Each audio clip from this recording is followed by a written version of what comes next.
Okay, Jerome, what do you think about this evening's event? Short order. It was a nice campaign speech for the congressman. Possibly the standard protocol for things like this is an election cycle. The incumbent usually gets the boost and the support from the party, kind of inherits the infrastructure, so we pretty much got what we expected. What did you think about the comments from Speaker Pelosi specifically about her work in Congress with your opponent, Congressman Reyes? Well, the good news is always what goes forward. Anytime you put a resume together, you're not going to talk about the last DUI you got. The balance, I think, that could have made it a more credible piece was some of the realistic pick and shovel work they had to do, and the fact that when they enjoyed the majority in both houses, why we weren't able to steamroll a number of things that I think we should have steamrolled. We had the majority. The president, I think, is very polite to the opposition, and I think to a measure part of that majority in the legislature was not used as a big enough bat to just hit these guys with the kind of things we wanted and needed. What were some of those things that you think we wanted and needed in terms of policy? Well, specifically with immigration. The fact that our birth rate is flatlining, that we are continuing to go in with payroll tax cuts, that is a revenue stream that the Social Security Administration is not going to get because we're trying to jumpstart the economy. I think that had we appropriately addressed things like the DREAM Act, okay, and really pushed harder to establish an immigration policy that expanded the spectrum of labor that we want to have in the country. Right now, that aperture is very small. It needs to be wider so that we can take into account the day laborer, the person who does, again, the pick and shovel work, the kinds of things that other Americans won't do, all the way up to the guy who's the techie, the PhD type.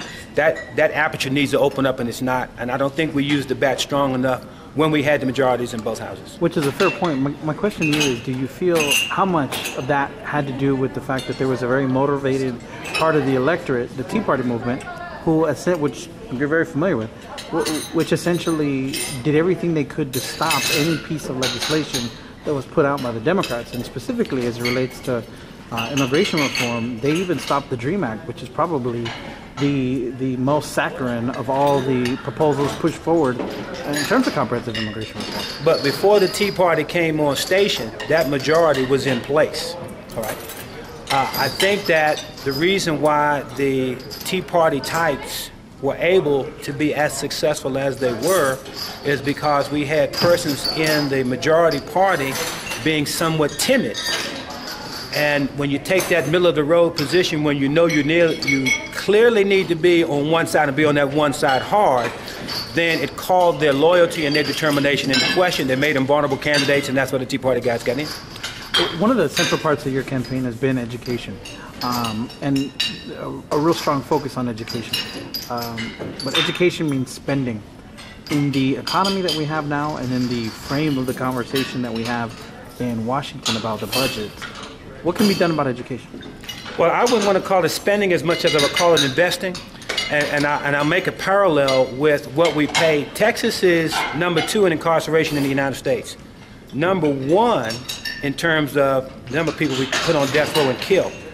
Now, you might remember when Rick Perry spoke at a forum someplace north of here, when he talked about having the #1 killer rate on death row, there was an applause line. People treated that as an applause line.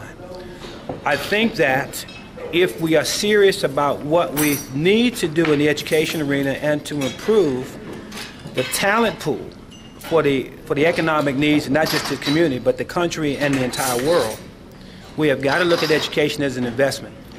And what things troubled me about the congressman as well as a challenger, Beto O'Rourke, was when the state pulled $4.5 billion out of the public education budget, another $140 million taken out of vocational education at the national level, and these guys didn't make a whisper about it. We never seem to have enough money to educate them when we're 10, but we always find enough money to lock them up when they're 20. And it's brown and black people that tend to get the biggest slice of that incarceration pie. The bad news is incarceration has become a growth industry. and that when you take money out of the education system, what you're doing is creating a clientele to fill those jail cells once they finish whatever time they have to be in the school system. That was a mistake. My final question, I wanted to kind of get an idea of what your thought process is as it relates to your opponents. So we'll do a little word association. When I give you the name of the opponent, tell me what comes to mind about that individual. We'll start with Ben Mendoza. I think Ben Mendoza is a fringe candidate. We got to respect the fact that everybody has a First Amendment prerogative that's guaranteed to everybody in the Constitution. But I don't think he speaks to the common sense for the common good issues that represent the broadest cross-section of the El Paso demographic. Okay. To talk about things like annexation of Mexico, let's go back to 1845 when Texas became a state, the revolutions that were fought pre-1845. He's reaching deep back into history on a page that we should leave right where it is. Okay. Beto O'Rourke. Beto is polished. I give him his props for that. But I think he attempts to cut the cord on his own past. That when you take a look at the statistics under which the El Paso community lives, he shares the stage with Sylvester Reyes. If you want to talk about double-digit unemployment, take a look at the double-digit unemployment that existed while he was on council. When we talk about our inability to attract and retain business here, that the relationship between those who are policymakers and those businesses who would be contributing to the public cash register, that is an acrimonious relationship. And that's not just me saying it. Print and broadcast media talks about those things routinely.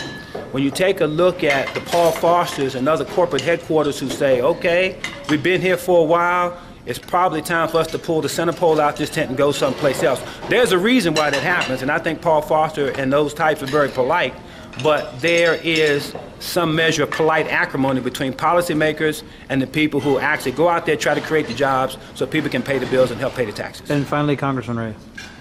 I think that Congressman Reyes has done his best.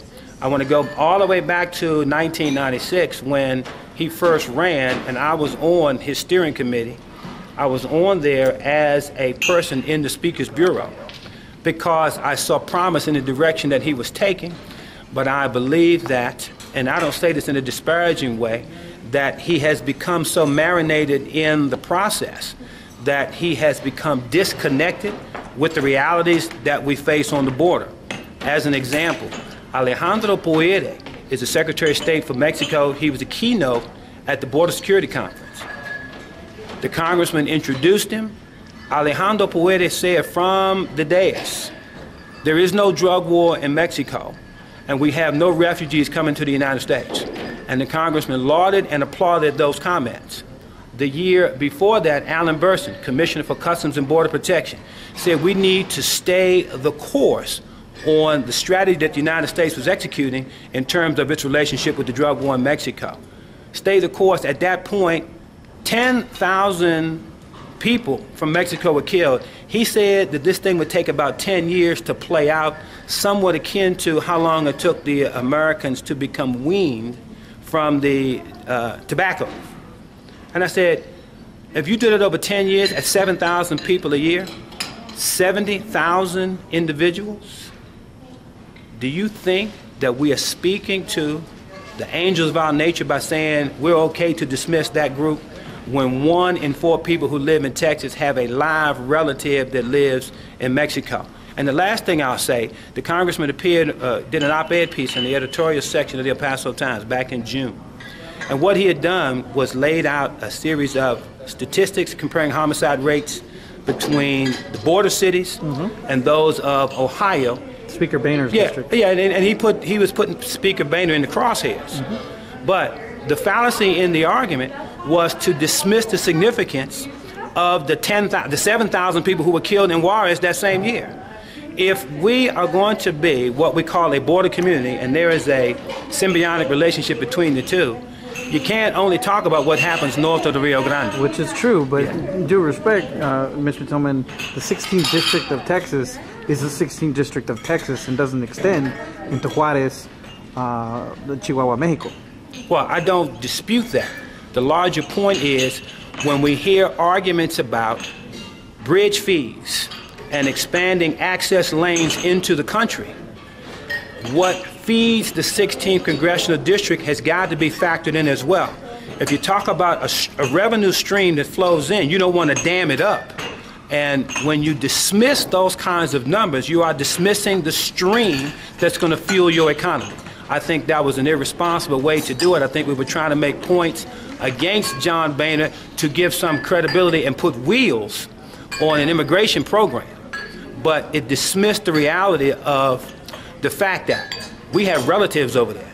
Okay? Hay dos lados de la frontera, pero somos una familia con la misma sangre. Y necesito resolver los problemas juntos. Okay? No más uno a otro juntos.